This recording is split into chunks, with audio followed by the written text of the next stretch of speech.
Hello, thank you for stopping by to listen to the Inner Goddess interviews. I'm Thurman, and today I am chatting with Jess Carlson. She is kind of like a magical superstar. She's been um, blogging and writing and doing courses for, gosh, years now. Welcome, Jess. I'm so pleased that you're here with me today. Thank you.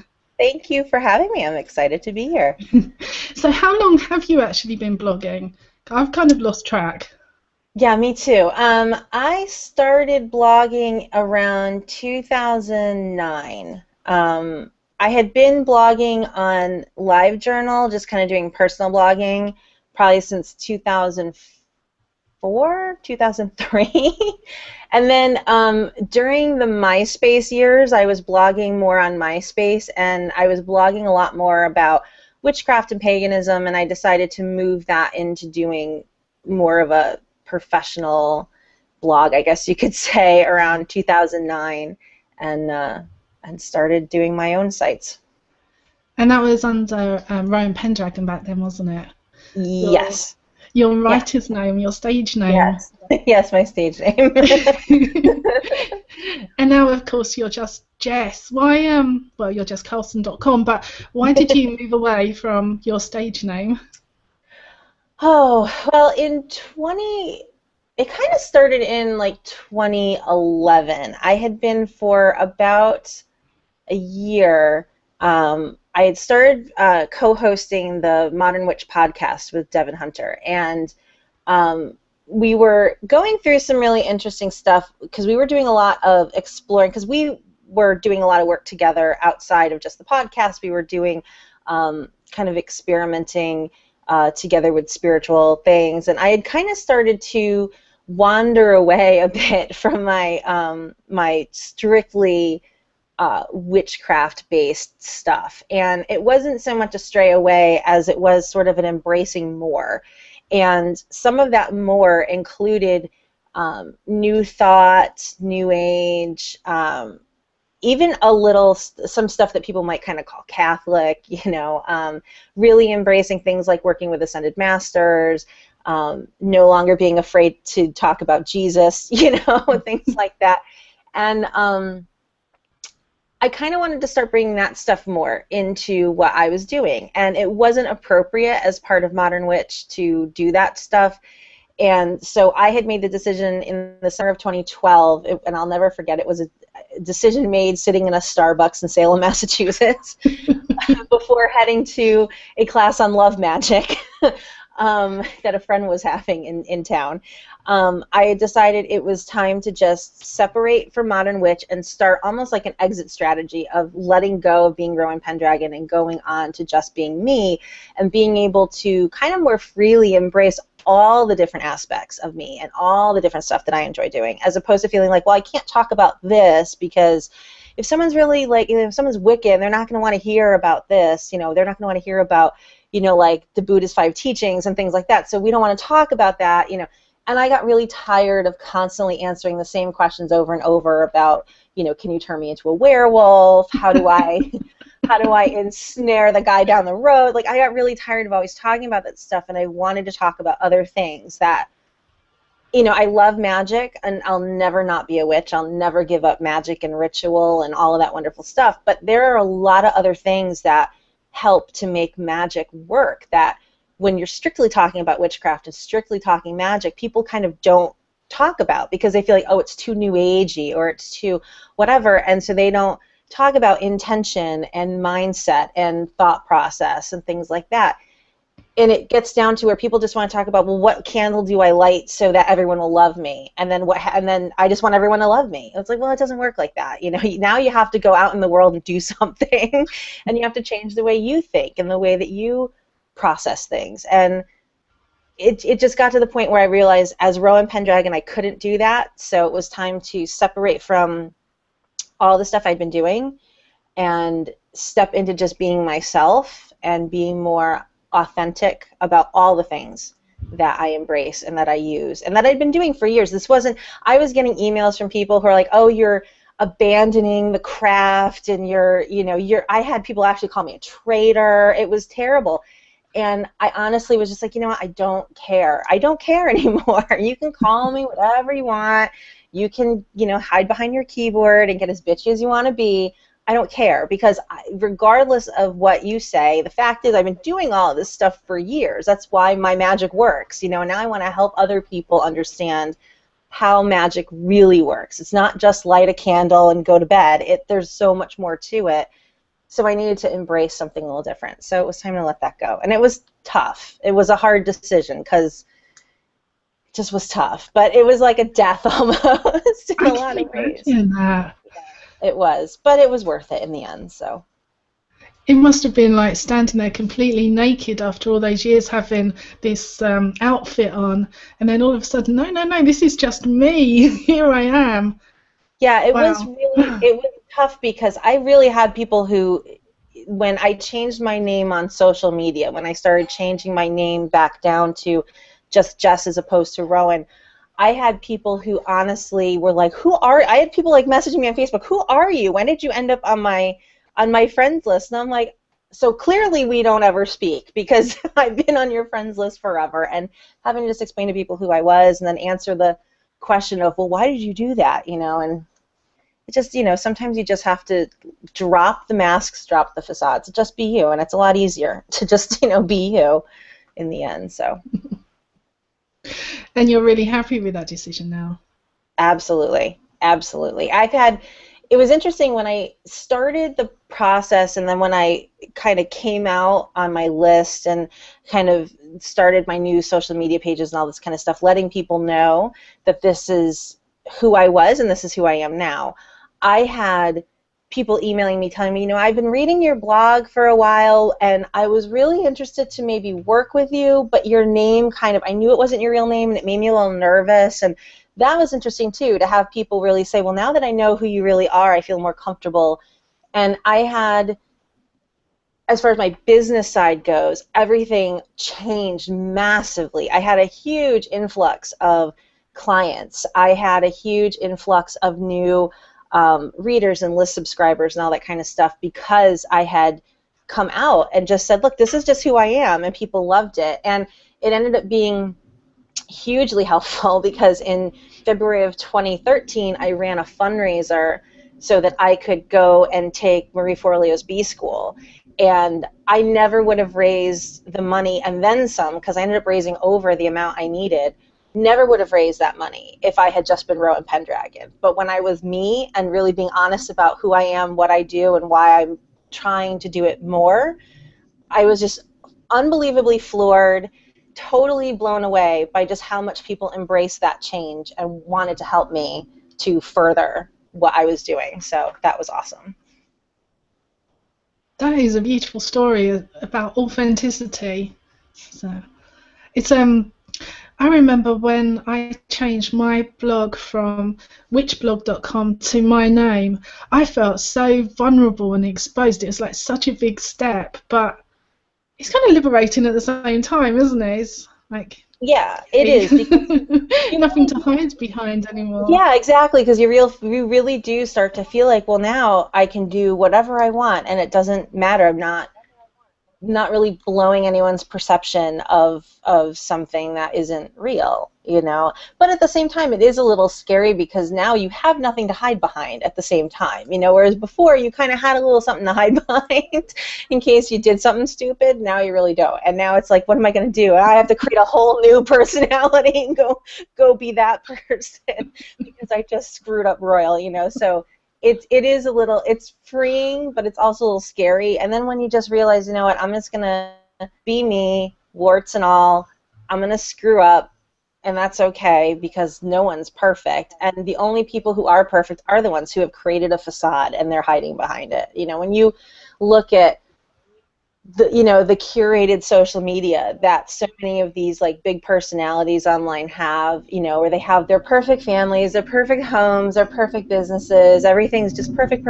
You never hear of like these people having a really shit day, or being really like, oh, this, I lost 5 clients, and, my website blew up, and, my husband's mad at me, and my kids are all sick. Like, when you don't hear any of that kind of stuff, and it's just all perfect, perfect, perfect, and I'm going on vacation, and I live in paradise, and everything's amazing, and, I just love my life. And that's when I'm like, you know what, don't care about you anymore, because you're not real. It's not real. And, I much more want to see people be themselves, including the bad, because everyone has bad days, and when you're constantly just showing your good days, it starts to irk people after a while. They're like, look, come on, you're not like me. How can I really believe you when you say, I'm just like you with a dream? You're not just like me when you make your life look amazing and perfect all the time. So. And those kind of people, they set these like standards that you can't reach those standards, because if you're a real person and you do have crappy days, and your kids do get sick and everything happens, bad things happen, and there's days you don't want to get out of bed. How can you ever achieve that perfection that people are telling you that they've got? Because I think it ends up making you depressed. Yeah, exactly. Because you can't do it.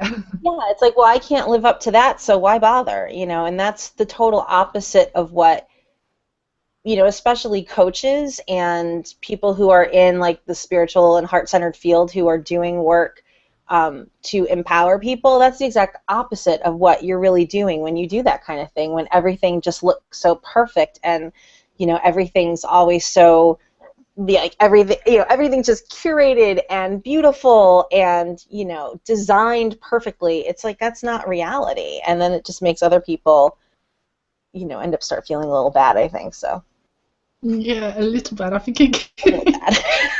A little. That's a very nice way of putting it.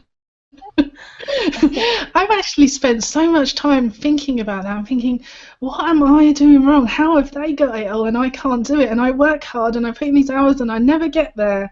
And then, it took me a while to realise, well, perhaps that they don't have it either, but they've got really good people crafting it for them. Exactly, and that's exactly what it is. I actually had a coach a few years ago, back in 2012, when I was in the process of making this transition. I worked with a coach for a very brief period of time to help me with the transition part, and that was one of the things that this coach told me was, you want to project the lifestyle that your clients dream of, as opposed to the one that you have, which is what they probably already have. You want it to seem like something that they really want and desire, so that they'll have a reason to keep, looking at your Facebook page, looking at your Instagram account. Like, they're going to want to see, oh, what amazing and fabulous thing is she doing now, because, one day I'm going to do it too. And I found, for me, with my people that follow me, it actually kind of had an opposite effect. In June of 2013, my husband and I got a new kitten, because we had lost 2 cats the year before, and which was really devastating, because they both passed within like a couple of weeks of each other, and it was just really, really dramatic. And so we got a new kitten, and I had her with me on the couch. Yes, Pixel. Yes, everyone who follows my Instagram account knows Pixel, because I'm constantly taking pictures of her because she's hilarious.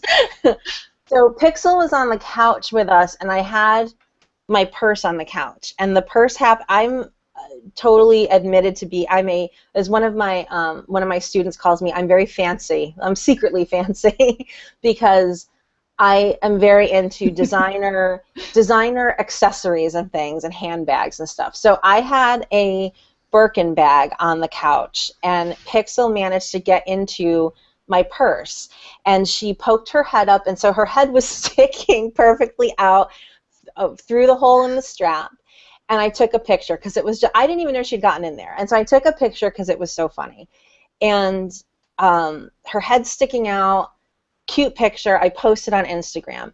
I got flooded with messages of, oh, so if you can afford a Birkin, then why are you asking people for money for the things that you do? Clearly you don't need my money, and blah, blah, blah, blah, blah. And there was just this huge explosion of crazy in my inbox for about 3 days after I posted that picture.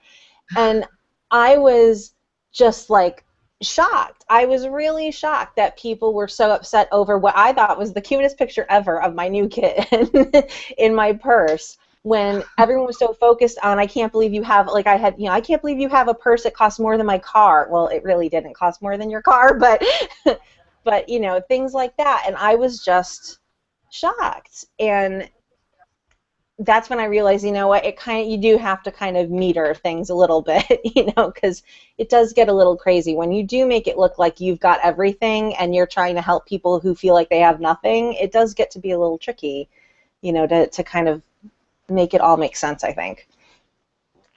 And I don't have everything. God knows I don't have everything. I certainly am not like, rich with like millions of dollars or anything like that. I just happen to have, I made a decision when I had a certain amount of money that I wanted to spend it on certain things, and so that's what I do, and that's just my choice, so. And not having kids makes it really easy to do things like that, and I understand that completely, and that's why I always explain to people when they, well, I have to feed my kids and send my kids to school. Well, I don't, and I made a choice years ago to not have children because I'm a little selfish. So, and that's smarter for me to have made that choice than to not want to give up the things I really like and have a child that I have to take care of, So I made a choice, and it's a choice that I'm totally happy to have made, and that's just the life I live, so. Do you think that your handbag, which I wouldn't even have a clue that it was a designer handbag, do you think your handbag raised up a lot of issues that people think that because you provide a spiritual service that it should be free, or it should be so cheap that everyone can have it, that for somehow spiritual work means you have to be poor? Yeah, and and I've talked about this quite a bit in the past. It's something back on Modern Witch we talked about a few times, because there is this idea, and it's often I remember from my days being in the Wiccan community that it was often something that we were even told by our priests and priestesses and teachers, don't pay for education, don't pay for magical help or work, don't pay for this, don't pay for that. It should all be free. The knowledge, we should all just be sharing knowledge. And I think that's a beautiful idea if we all lived on a commune together and all served each other in other ways. The fact of the matter is, someone's gratitude, as much as it's appreciated, cannot pay my rent, it cannot keep my lights on, it can't keep my internet on so I can keep doing what I do. I have to make money doing it. So then comes the question of, well, then why don't you just get a regular job and then just do this for free? And because it should be free, and it should all be free. Well, if I did that, the truth is, then I wouldn't be able to do what I do, because what I do is a full-time job for me. I do spend probably around, I'm a workaholic, so this, I know you see coaches and bloggers talk all the time about, I only work 5 hours a week. Well, bully for you, because I can't. I'm obsessed with what I do. I love spending time on it. So I probably work, 30, 40-hour weeks. And if I had a full-time job, I wouldn't be able to do that. And I know that from having had a full-time job and then transitioning into doing what I do. I had to quit my full-time job to do this full-time because it's what I wanted to do. But again, I can't pay the bills with someone's gratitude and smile and, nice email. I wish I could. It's the same thing, where, having the, 1,000 people on my email list or 5,000 people on my email list, that's great, but that's not going to pay the bills. Now I need to have those people come and patron my services and my goods, So it's important, I think, for people to understand. It's funny, I was thinking about this last week, and then it came up on a chat I had where someone will spend $40 to buy a magical candle because they're going to light it and everything's going to be amazing now in their lives when it burns down, but they'll not spend $40 to learn how to really use those candles and work magic. They'd rather just buy the candle and think the candle's going to do everything because it's a tangible item, but they don't want to give someone $40 to take a class, online, in-person, whatever, to really learn how to work magic. So it's funny how I think especially in the paying community, how financial priorities are kind of, decided on when it comes to spiritual stuff. It's very interesting to me. It really is. I've noticed exactly the same thing, and I was thinking about those lines, probably last week. I was thinking people will pay for a crystal, but they won't pay for knowledge or, like you say, services. It's just, I don't think they equate the two at all. It's No. very strange. Yeah, and when it comes to services, which is another thing that I get asked about a lot, like why aren't your readings free? Especially to other, which is interesting. Why aren't your readings free to other pagans and you charge normal people? Well, the reasons why is because just the same as one doctor is not going to give like surgery for free to another doctor just because they're a doctor. But that doctor still needs to go see someone else to perform their surgery because they can't do surgery on themselves. So, we need each other, and we need to patron each other's services and things like that. And it helps, think about it this way too, I guess, is that it does help. It's keeping the prosperity within the community, which is something I think people kind of forget, is that it does kind of lend that little bit where we are just kind of helping each other as well. But I don't know, I think it's interesting that just people have the idea that, well, but I'm pagan too, so it should be free for me. It's not. No, it shouldn't be. I'm sorry. I don't think people realise as well how long these things take. It's like, oh, well, I'll just get an email reading because it takes me like 5 minutes to read it. That must mean that someone else spent 5 minutes writing it, when in reality, it can take a couple of hours. Yeah, it typically, for me to do one of my email readings, it takes me around an hour to an hour and a half, depending on how easily that information flows from spirit. So depending, and that of course depends a lot on the client and how open they are to having the reading done for them, because even though some people, they want a reading and they come to you and ask the question, they're still nervous and a little scared about what the answer is going to be, so they're not really that open to receiving it. They, it's like very kind of a trepidatious reading, it's like, yes, I want to know, but I really don't at the same time. So when they're open and their higher self is like really like, yes, I'm going to help you get that information, and the connection is there, I can do the reading pretty quickly. But in a lot of circumstances, it can take an hour and a half, 2 hours between doing the reading, writing the email, which for me, I do it all in PDF. So I create this beautiful PDF with pictures of the cards and all of that. So I have to format all of that, take all the pictures and set it all up. So it takes a while. So it's not, whereas I know several readers who I work with, who I do pay and go get readings from myself, who do it very differently. They just put it in an email. They just type it up in a regular email and send it. I like to see the cards. I like to know what deck you used, and I know that doesn't matter to everybody, but for people who want to like have a little bit more of an experience and feel like they didn't just get an email, I like to do that. So I put it all in a nice little PDF with pictures, and it's all nice, and then off it goes. So it does take me a little while to do, which is why I don't charge $10 for a reading, because it certainly takes more than that for me to do. Yeah, I really think that people just haven't got a clue sometimes, and they want you to do that for free. That means that you could do possibly, I don't know, 4 a day for free. Right. Well, when who's going to pay your bills? I know, exactly, and that's what people don't understand. When I do, usually once every few months, I do a free reading day on Facebook in my Wild Spirit Tribe Facebook group, and the last one we did, which was in August, beginning of August, I think, shortly after I relaunched my new website, when we did that, I did 64 one-card readings that day. When I looked just for ha-has, first of all, I never could do 64 full readings in a day like that. I'm not that much of a superwoman, but when I looked and saw like how many readings that was and like how long that would have taken me if those were actual like full readings, I would never have any time to breathe. I would be there forever. So it is, but even those, yeah, I'd still be doing them. But those 64 readings, even just being one-card readings, that takes a lot out of me. I have to block out the next 2 days of like no clients, no nothing, and just kind of relax and get back into a balance, because my energy gets totally wiped out. Because even one card readings is still a reading. I mean, you know, people kind of downplay the one card reading. It's still a reading. You know, I'm still doing that work and making those connections. So it still takes, you know, a lot out of me. Going back to the spiritual business, you mentioned that you work about 30 to 40 hours a week.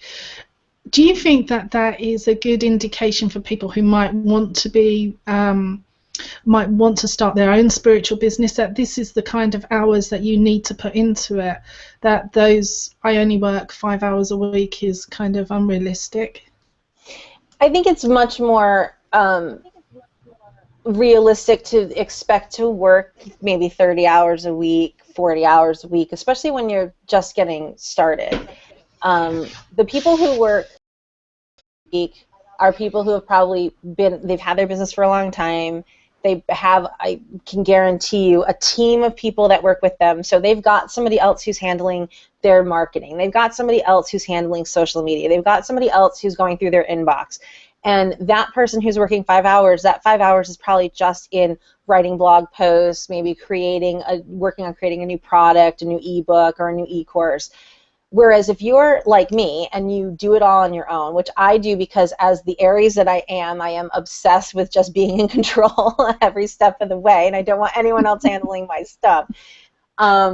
When you are doing it yourself, either by choice or by circumstance, which most of us start out by circumstance, not really having an option. We can't pay anyone, probably don't have anyone who's going to volunteer, 10 hours a week to do work for us for, no purpose. Unless, of course, you trade services, which there are a lot of people who are willing to trade services, and, they'll help you with what they know and you help them with what you know.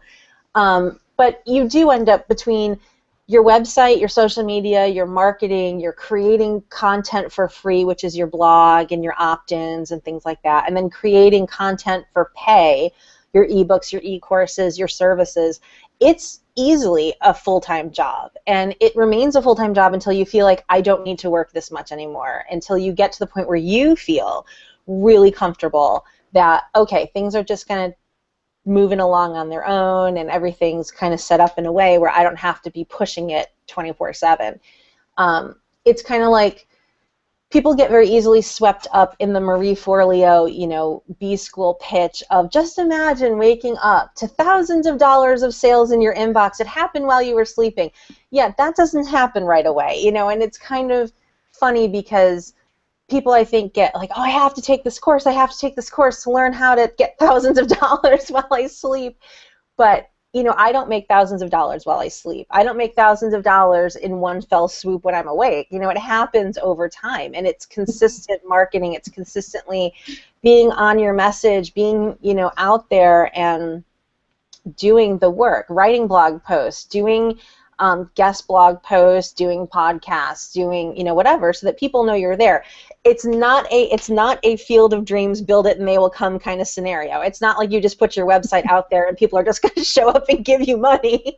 It would be awesome if that were true, but it's not. And especially in spiritual business, that's so not true, because people, especially in spiritual business, really need to hear your message 5, 6, 10 times before they start to say, oh, I think that I want to see what else this person has to offer and what more they can do for me, and then put down the money. Because it's more than just, shopping on Etsy and buying, a pretty necklace. It's entrusting someone, especially when you're talking about intuitive coaching, like the stuff I do, intuitive coaching or readings even. You're entrusting someone with your life in a lot of ways. You're entrusting them with your deepest, most painful situations, problems, relationships, whatever, and asking them, please help me fix this. They need to really trust you. And people don't just come onto a website and plunk down thousands of dollars for that without getting to know you to some degree. And that means spending those 30, 40 hours a week interacting with people online, writing blog posts, doing your email list, and all that kind of good stuff. So it is realistic to think that you're going to trade your full-time corporate job for a full-time at-home behind the computer constantly job, and you have to be okay with that. And you can absolutely overlap them. I had to. Every smart person has to. You don't just jump from one to the other, because just like anything in business, it takes a few years to go from the red to the black and to be making a profit, and which is another thing. When we talk about, like Marie Forleo's thing with you'll make thousands of dollars in your sleep, it's very easy to make money, but profiting money is a whole other scenario that no one ever talks about. It's very easy to have, I talked about this when I relaunched my website, and I did a blog post about relaunches and talked about how it's really easy for someone to tell you, I can show you how to launch something and make 6 figures, but they're not telling you, I'm going to show you how to launch something and profit 6 figures. It's very easy to make 6 figures with a really highly tailored launch, but you're not going to profit 6 figures. And that's what our brains kind of don't make that connection. There's a difference between the money that you're going to make and the money you're going to keep. And that's another thing that we kind of forget about. So, but yeah. Definitely 40 hours a week. Minimum. And so, like you were saying, that so much of it is you're giving so much away for free as well, because you have to build up those relationships, and that all takes so much time, unless I'm particularly slow. Yeah, and sometimes you have to give away your best stuff. You have to give away the stuff that you would normally maybe charge, a good chunk of change for an ebook or something that might be worth $30, $40 or an e-course if you charge people for it, because they really need to get a sense of what it is that you're doing. And even fun things like I had done earlier this year, I had made a Game of Thrones tarot deck, just the major arcana cards, and I was kind of talking about it on Facebook, like, oh, I'm making this, just for fun, making this Game of Thrones set of cards that I might, just use for myself. And then it was like, oh my God, I want that deck. I want that deck. How much are you going to charge? I'm not going to charge anyone for this. This is just like something that's just I'm doing for fun. And so I gave it away on my website, and my website went bananas because of that one. I think that the blog post itself couldn't have been more than 200 words. It was just, here's this Game of Thrones tarot deck, and I made a little PDF to go with it explaining the cards and the meanings and why I chose what I chose. And and that's the kind of thing where it's like, yeah, I could have charged, probably would have gotten myself in some copyright trouble, but I could have charged for that deck if I really wanted to. But I just wanted to give it away because it was fun, and I know there are a lot of other Game of Thrones geeks out there that were like, oh, I want to check that out. So, just sure, have it. Why not? Because I got other things that I can charge for. So here you go. And sometimes you just have to do that. And talking of your web design, you went from, it was quite a major design, wasn't it, this year? And yeah. It's all kind of soft and pretty and sparkly. Yeah, it was a big change from the sites that I've had in the past, and one of the reasons why was I definitely wanted to stay away from dark colors and things that were like super oh, it's Wiccan. Like, I constantly am trying to run away from people who think I'm Wiccan, because I'm not, and I don't adhere to the Wiccan ideals necessarily. My motto, which is very in big bold letters on my about page, which is very important. I always make sure people know this about me, is that when it comes to magic, teaching it and talking about it, my theory is always do no harm, but take no shit. There's a point where you have to kind of say, okay, now we have to bring out the big guns, and it's okay. So I wanted to have a soft kind of again, things that no one would have thought Rowan Pendragon would have done, using pink and gold, which are some of my favorite colors. So I wanted to have a softer, more inviting looking website, which was one of the things I think with previous versions of my websites, is that they're much more tailored towards those who are going to be maybe more kind of into the dark, gothy, witchy thing, which is funny because that's what I'm into, but my website doesn't really reflect that necessarily, because I want my website and my business to have a softer feel, because my approach is not specifically, ooh, we're going to talk about witchcraft. I don't need like spinning pentacles and and things like that all over my website to tell people that I'm pagan or that I'm a witch. I don't need that. It comes through in the work I do. So and I'm kind of redefining what that means for me too with this current version of my business, kind of re-emphasizing the magical aspect, but not being really like, and I'm a witch, and I'm a witch, and I'm a witch, like running around screaming that constantly. So, because again, it's a word that while we've worked really hard to take it back, there are still people that just get freaked out by it, and so I don't want to freak anyone out. So people still have a stereotypical view of what a witch is, and even modern witches, I suppose, they still have kind of, like you said, like the spinning pentagrams and the black backgrounds and the flashing lights and the little cosmic cursor that looks like a magic wand with sparkles behind it. It's like there's just no need for this anymore, honestly, because it is kind of this idea for me right now. It's the idea of bringing all my work right now is really focused on taking magic and spiritual practice and making them practical, making them common sense, and making them something that you can use on a daily basis, not feel like in a lot of more witchcraft focused things where, oh, I have to wait for the full moon, or I have to wait for a certain Sabbath to come up, or I have to wait for this to happen. If we waited for the right alignment of the stars and the moon and just like everything to happen, we would never get anything done magically. We'd be sitting here forever just staring at the calendar, watching, the time and waiting for everything to line up. And then we'd have like a split second to do it in reality. So, we would never get anything done. So my whole approach right now is practical, common sense, things that we can do on a daily basis. So it ends up being more about folk magic. I work a lot in my personal life with hoodoo, so I bring a lot of that kind of sensibility into it, and just make things fun and practical and easy. I'm very big on, make it 5 to 10 minutes. Don't force yourself into an hour of something if you don't need it. If you need an hour to do a candle ritual, great. But if you don't, then you don't have to spend an hour. Make it tailored to you and what works for you. So.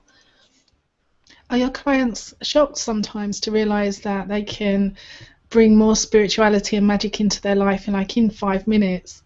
Are they expecting the big, long rituals? Yeah. People are really surprised when they find out that, it doesn't take that long to do this stuff. You don't, because again, it comes back down to if someone is coming to me from a already established pagan backgrounds, like if someone's Wiccan or if they've been Wiccan in the past and they come to me and we start talking about doing magic, like with my practical magic mentoring that I do, I never talk about like now we have to cast a circle and call the quarters, and because there's just really no need unless you feel there is a need. It's up to you. So I have some clients who are like, but I really want to do that.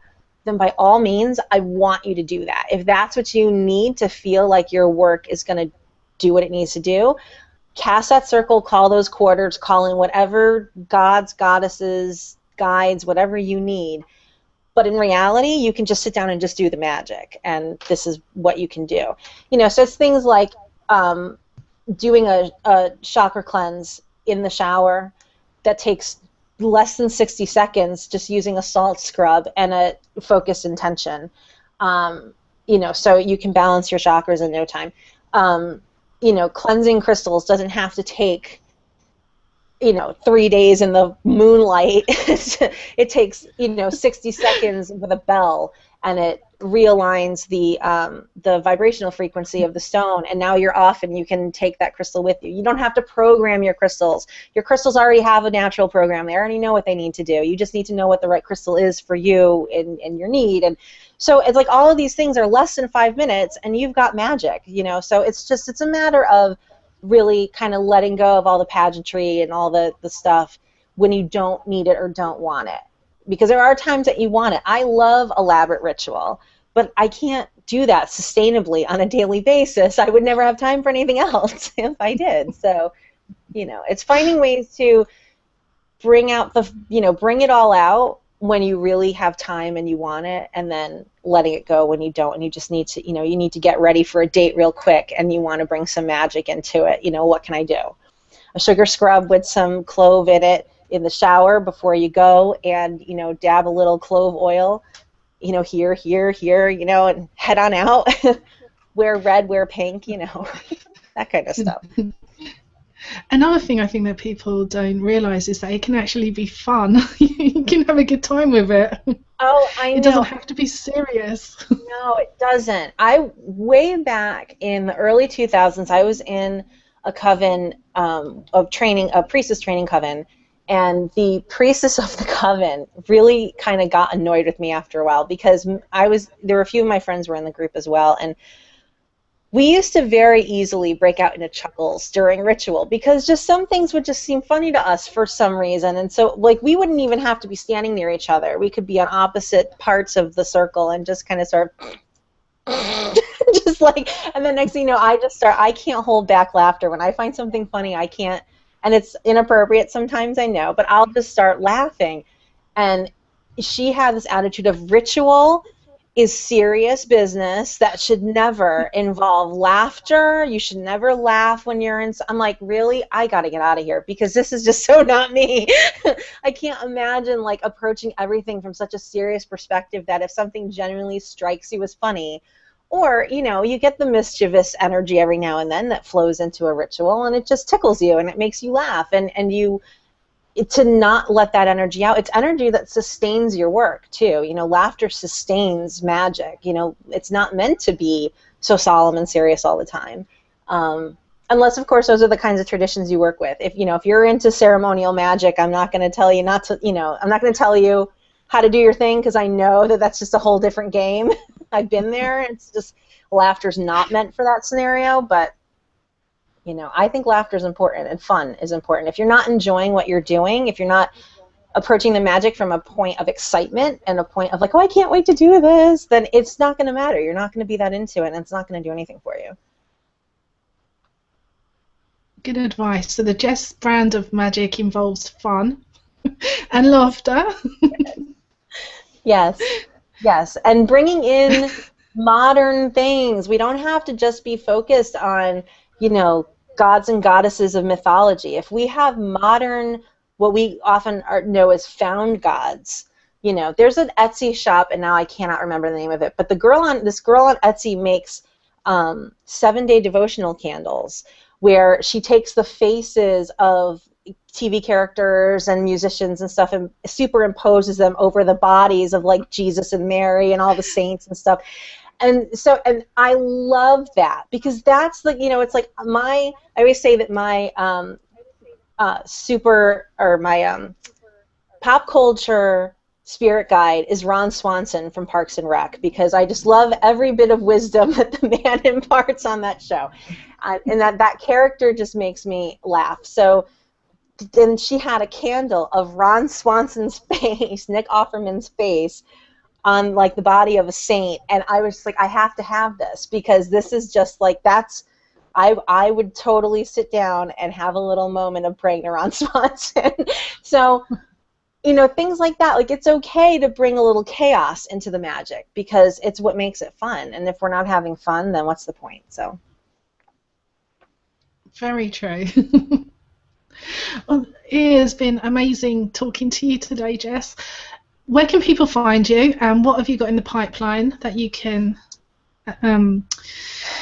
get people interested in your modern magic? Well, right now I have coming up starting in October. It starts October 6th. I'm launching a series of classes called the Cosmic Wisdom Camp. And what this is it's a very different take on doing online ritual style courses than the stuff I've done in the past, because rather than being focused on, you know, a lot of study work and big, you know, PDFs of reading that you have to do every week, it's really more focused on practical hands-on doing stuff at home. So the series starts in October with a class called Slow Like Honey, which is going to be focused on honey jars and sugar magic, which is my absolute favorite kind of magic in the whole world to do because everything can be fixed with a little sweetness, and it, you know, sweet magic very rarely ever does anything bad. It always either neutralizes or improves a situation. So it's the kind of magic I love to teach people when they're learning for the first time because it's like a go ahead, go wild. Nothing really bad can happen with this work. So, and it's a lot of fun. And so we have that, and then I have classes throughout into April of 2015 with this series, we'll be doing things like crystal healing, crystal magic, candle magic, and we're going to be doing a big thing for the new year, magical planning for 2015. So Cosmic Wisdom Camp starts in October. You can take the individual classes, or you can take the whole series as one big package, and then you get access to a special set of things that we're going to do during the summer when we're sort of on the off season before the next round starts in September of 2015. So that's coming up. And then I've just got all kinds of stuff on my shop page. We've got a tarot course, an angel course, we've got ebooks and all kinds of fun stuff. And then, of course, I do magical mentoring, I do intuitive life coaching, and then readings. And so all of that can be found at jesscarlson.com. And then, of course, I'm on Facebook and Twitter and Instagram. I'm on Instagram the most out of anything these days because Facebook has really just annoyed me to no end, and I'm just kind of like, if I could leave the Facebook world and not feel like I was missing out on something in the universe, I would. But I probably spend most of my time on Instagram and Twitter these days, but I do have a Facebook page. Pinterest, can't miss Pinterest. But yeah, so if you go to jesscarlson.com, you can find all my links and blog and classes and all that fun stuff. Brilliant. So you're totally stalkable from jesscarlson.com. Yes. Absolutely. Thank you again. It has been wonderful, and especially as I've been following you about for years on the internet, and I finally get to talk to you. So thank you so much, and thank you for sharing your wisdom and your views. Oh, it's just been amazing. Thank you so much, Jess. And don't forget, find Jess at jesscarlson.com. Bye. Thank you. Bye.